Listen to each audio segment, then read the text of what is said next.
નમસ્કાર, johar. Decision news ગુજરાતીમાં આપનું હાર્દિક સ્વાગત છે. હું છું આપની સાથે મનીષ ડોડિયા. દર્શક મિત્રો, જે થોડા સમયથી જે મુદ્દો ચર્ચામાં છે, જે છે ચેતર વસાવા પર જે ફરિયાદ દાખલ કરવામાં આવી હતી, તેને લઈને જે ચેતર વસાવા પોલીસ પકડથી કેટલા સમયથી દૂર છે અને જે ચેતર વસાવાએ જે હાઈકોર્ટમાં આગોતરા જામીન પણ નાખી હતી તે પણ નામંજૂર થઈ છે. તેના લઈને જે 2024માં ચૂંટણી નજીક આવી રહી છે, તેના લઈને જે ચેતર વસાવાએ જે પોલીસ સમક્ષ હાજર થવાનો જ્યારે નિર્ણય લઈ જ લીધો છે, ત્યારે આજ રોજ જ્યારે ચેતર વસાવા પોલીસ સમક્ષ હાજર થવા જઈ રહ્યા છે, તે પહેલાં જ્યારે ચેતર વસાવાએ જે પ્રતિક્રિયા આપી છે, તે દર્શક મિત્રો જોઈએ શું કહેવા માંગે છે ચેતર વસાવા.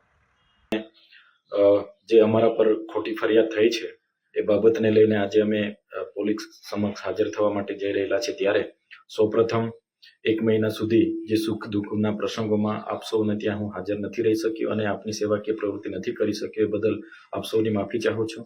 2022ની જે વિધાનસભાની ચૂંટણી હતી એમાં અહીં 4 રાજકીય પક્ષના ઉમેદવારો હતા.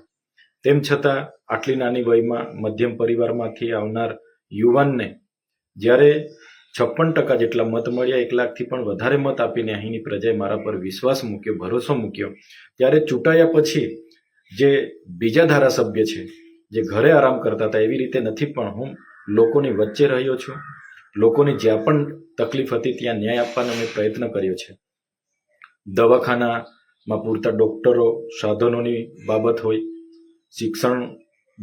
શિક્ષણમાં પૂરતા માસ્તરોની ભરતીની બાબત હોય, પૂરતી બસ સુવિધા, વીજળીની વાત હોય, રોડ રસ્તાની વાત હોય, સિંચાઈના પાણીની વાત હોય, પીવાના પાણી નલ સે જલની વાત હોય, આ વિસ્તારોમાં થતા ભ્રષ્ટાચારોની વાત હોય, પ્રાઇઝના વહીવટદારમાં ચાલતા કૌભાંડોને ઉજાગર કરવાની વાત હોય, એસટી વિદ્યાર્થીઓને ઉચ્ચ અભ્યાસ માટે ફ્રી સિપ કાર્ડ આપવાની બાબત હોય, શિષ્યવૃત્તિ જે 2022ની નથી મળી એ 2,67,000 વિદ્યાર્થીઓને સ્કોલરશીપ અપાવવાની બાબત હોય. ની સાથે સાથે જે આ વિસ્તારોની જે આદિવાસીની અસ્મિતા જે જગાડવાની વાત છે, આદિવાસીને જાગૃત કરવાની વાત છે, એ બાબતે પણ અમે આ બોલ્યા છે. સાથે મણિપુરી હિંસાની બાબત, યુસીસી મુદ્દે હોય, નકલી કચેરી કૌભાંડો બાબતે હોય, જે માનવ સર્જિત પૂર નર્મદા નદીમાં જ્યારે પાણી છોડવામાં આવ્યું ત્યારે પણ અમે લોકોની વચ્ચે રહીને લોકોની સાથે ઊભા હતા.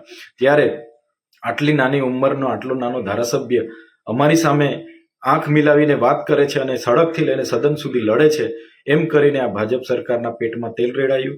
અને એ લોકોએ જ્યારે હું ચૂંટાયો ત્યારે આ ખોટી રીતે ચૂંટાયા ધારાસભ્ય છે એમ કરીને નામદાર હાઈકોર્ટમાં પણ મારું ધારાસભ્ય પદ રદ કરવા માટે એમણે ભાજપના લોકોએ પિટિશન દાખલ કરી. એ કેસ હમણાં સુધી ચાલ્યો અને મને નિર્દોષ કરીને મારી જીત થઈ. ત્યારે આ લોકો કઈ રીતના અમને ફસાવીએ એ ષડયંત્રના ભાગરૂપે આ ખોટા કેસો કરવામાં આવ્યા અને આજે મને અને મારા પરિવારને હેરાન કરવામાં આવે છે.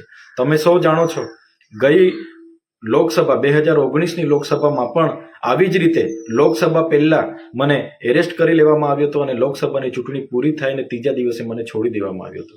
તો આવી જ રીતના આ વખતે પણ મને ગૌદી રાખવાનું આ કાવતરા સામે અમે લડવાના છે અને લડતા રહીશું. મારો પરિવાર કોઈ પણ એમને લોભ લાલચ આપવા માટે પણ આવ્યા છે, ઘણી દાબ દબાણ કરવા માટે પણ આવ્યા, પણ ક્યારેય અમે એમના લોભ લાલચ કે ક્યારેય એમના દાબ દબાણમાં અમે ડરવાના નથી. અમે અહીંની પ્રજા માટે છેલ્લે સુધી લડવા તૈયાર છે.